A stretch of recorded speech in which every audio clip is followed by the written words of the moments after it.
Have you ever wondered what your phone does when you open your SNS? For example, this is your phone. It has an angel and a devil. And if you're asking yourself, what should we suggest? The last like for Blackpink video, research on memories and food. Did the human buy the Blackpink ticket? Not yet. And we stick with Blackpink content until the concert ticket are bought. A free post should be a ticket sales to reduce the buying process. And sponsor it so it appears often and she will have no choice to buy it. Great job! We make a great team.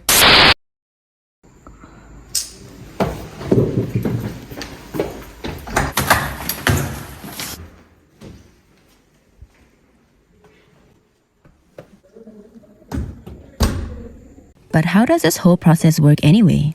What exactly is this algorithm or AI we keep talking about? You surely have heard of these terms countless times and even heard them be used interchangeably. But they are actually not the same concept. This might sound complicated, but stay with us.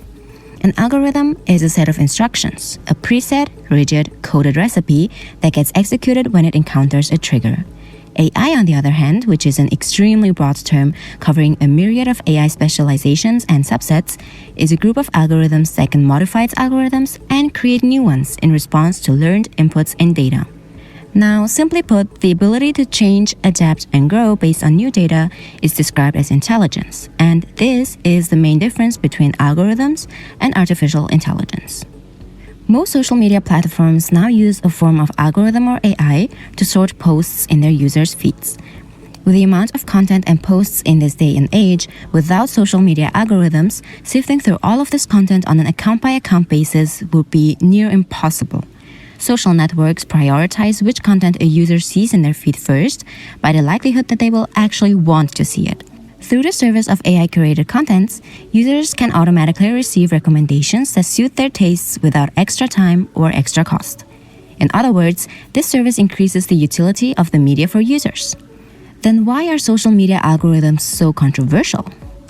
As many things in life, AI content curation service will not only have positive impacts. To quote late physicist Stephen Hawking, "Unless we learn how to prepare for and avoid the potential risks, AI could be the worst event in the history of our civilization." Now that sounds serious, doesn't it? The very same beneficial aspects of the service can jeopardize us at the same time. It can infringe on consumers' important rights, freedom of choice, and autonomy. On top of that, there is already a filter bubble that indicates excessive curation, and users lose the opportunity to see the entire data because of this. As the recommended contents become more and more personalized, individuals can feel more isolated and trapped in their own tastes. AI currently has no ability to think outside of the box. It can only act based on prior data and would not have an answer to new unique circumstances. Media and technology have the power to affect our values, attitudes, and behaviors, and while this isn't inherently wrong or dangerous, it can be when it is used to incite certain beliefs or actions that can be harmful to specific communities and demographics. This can most notably be seen in instances regarding misinformation, and false facts can increasingly be found on social media platforms. If false information becomes viral, it could have dangerous consequences in terms of misconceptions in society in general. Then how should we approach it in our daily lives? For starters, social media algorithms treat engagement, as in likes, comments, and shares, as a sort of snowball effect. The more engagement a piece of content gets, the more likely it is to be rewarded by the algorithm. So accordingly, we have the power to teach the AI of our likes and dislikes through engagement.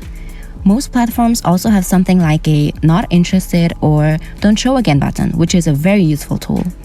Some people take advantage of the algorithmic environment by using multiple accounts. This is a method of accessing different feeds through different accounts according to the current interests and preferences. But the most important thing is the creation of a cultural atmosphere where users are encouraged to diversify their interests regularly rather than staying in their comfortable filter bubble. In other words, we should be wary of AI and algorithms not changing our attitudes and habits passively. It is necessary to continuously educate our youth on the realities of curated contents and their effects on our minds. We should be careful not to change our attitudes and habits passively by relying on AI and algorithms, always remembering that we have a world outside of algorithms.